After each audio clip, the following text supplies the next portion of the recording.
Hello guys, അങ്ങനെ ഞാനിന്ന് രാവിലെ തന്നെ നമ്മളെ വീടിൻ്റെ മേലെയുള്ള മലയിലേക്ക് പോവുകയാണ്. മലയിൽ എൻ്റെ ഒരു ഫ്രണ്ട് ഉണ്ട്. ആരാന്ന് വെച്ചാൽ റഹ്മത്തിൻ്റെ വീടാണ്. അടുത്തേക്ക് എന്തിനാണ് പോകുന്നതെന്ന് വെച്ചാൽ മുരിങ്ങയില പറിക്കാനാണ് പോകുന്നത്. മുരിങ്ങയില അവിടെ നല്ല വെയിലുള്ളത് കൊണ്ട് നല്ല ഇഷ്ടം പോലെ ഉണ്ടാവും. അപ്പോൾ അടുത്തേക്ക് പോകുന്ന വഴിയാണ് നിങ്ങൾ ഈ കാണുന്നത്. വഴിയല്ല, ഇങ്ങനെ കാട് പിടിച്ച് എൻ്റെ പഠിച്ചവനെ ഇതെങ്ങനെ അങ്ങ് എത്തുകയെന്ന് ഞാൻ അറിയില്ല. ഞാനിങ്ങനെ പോകുന്നുണ്ട്. അപ്പം ഗായ്സ്, നിങ്ങൾ കാണുന്നുണ്ടോ വഴി? കാട് പിടിച്ച വഴിയാന്ന്. അപ്പുറത്തും ഇപ്പുറത്തും ഫുള്ള് കാടാന്ന്. കാട്ടുപന്നി, മുള്ളം പന്നി, നായ്ക്കൾ ഇതെല്ലാം ഉണ്ടാവും. അപ്പം ഞാനിങ്ങനെ പോകുന്നുണ്ട്. നടന്ന് ഒന്തം കയറാൻ പോകുന്നതാണ്. ഇന്ന് ഞാൻ ഷോപ്പിൽ പോവാത്തതുകൊണ്ട് രാവിലെ തന്നെ മുരിങ്ങയില പറിച്ചുകൊണ്ട് വന്നിട്ട് നല്ല മുരിങ്ങയില താളിപ്പുണ്ടാക്കാമെന്ന് വിചാരിച്ച് അങ്ങനെയാണ് മുരിങ്ങയില പറിക്കാൻ വേണ്ടി പോകുന്നത്. എൻ്റെ അമ്മ നടക്കുമ്പോൾ കിതക്കുന്നു. നമ്മളിങ്ങനെ നടന്നിട്ട് ഒന്തം കയറാൻ വേണ്ടി പോവാണ്. അപ്പോൾ ഫുള്ള് കാടാണ്.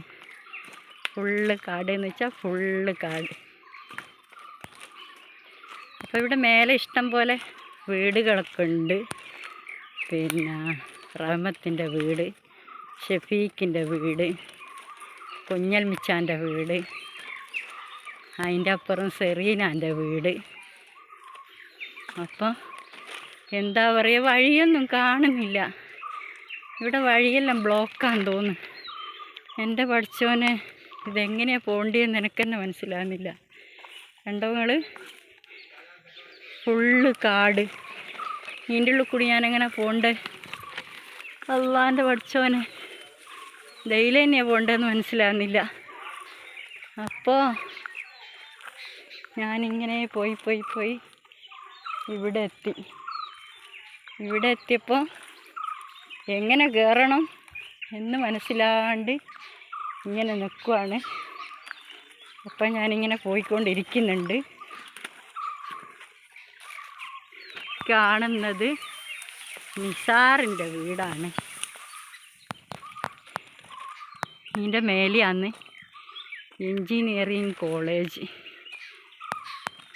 അപ്പോൾ ഇങ്ങനെ നടന്ന് കാട്ടിൻ്റെ ഉള്ളിൽ കൂടിയല്ല വരുന്നത്. എൻ്റെ പടച്ചോനെ, അല്ല ഇതേതിലെയാ വഴി? എനക്കൊരു വഴിയും മനസ്സിലാകുന്നില്ല കേട്ടോ. അപ്പം ഇതാ നിസാറിൻ്റെ വീട്.